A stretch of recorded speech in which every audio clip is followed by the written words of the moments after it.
tells them,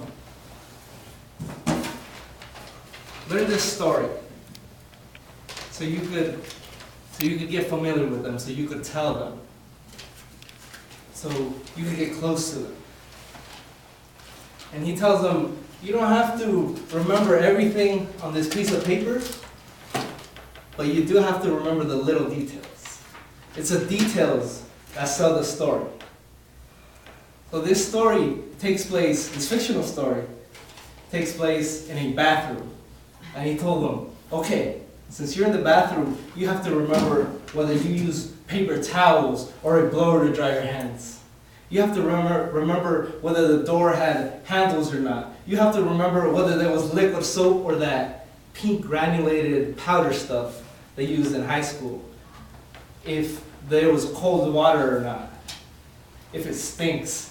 If some low-life, disgusting person sprayed diarrhea all over the toilet bowl. He had to remember all that and make the story his own. How is he going to do that? Practice, practice, practice. And at first, it shows him in his room, reading from a paper, and making mistakes. He even says his own name while he was reciting the story. You can see his room with the blue walls and the Silver Surfer poster in the back. Then it shows him reciting the story from memory to his partner in a dirt lot next to an abandoned building covered in graffiti. And finally, you see him casually telling this story to the group of criminals that he has now infiltrated in a loud nightclub. He's even lighting up a cigarette mid-sentence and answering questions about the story himself.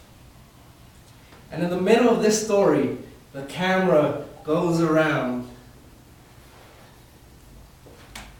to an angle where you can no longer see the group of criminals or even the nightclub. All you see is Mr. Orange.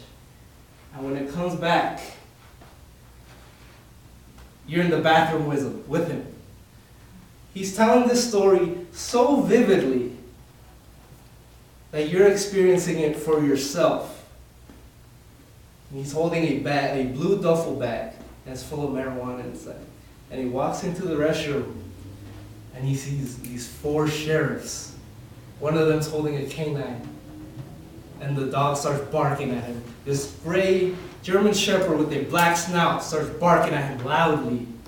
And as he describes how he feels at this moment, he is now talking directly to the sheriffs that are in front of him.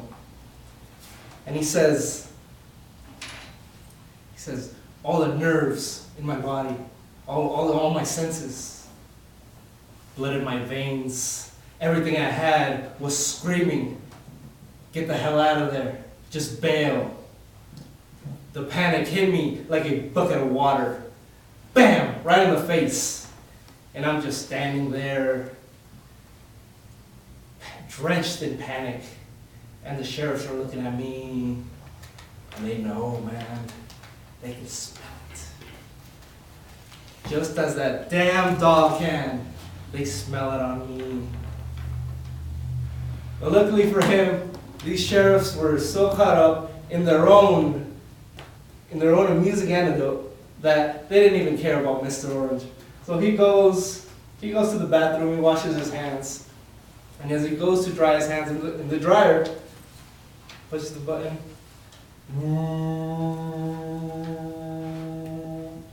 These sheriffs all turn around and start staring at him. He could see them in the corner of his eye. He could feel them burning a hole right through him. When the blower stopped, you could hear the sheriffs continue their conversation, and he just walks out. It was all in his head the whole time. So this scene shows us that using descriptive language can help us effectively tell a story. Like they said, it's the details that sell a story to our audience. The details in our stories can properly present a setting and even a feeling to the point where our audience feels like they're watching the story unfold. And if you use this technique, I guarantee that you too can infiltrate a gang of violent criminals like Mr. Orange did. Just don't ask me what happened to him afterwards. Thank you.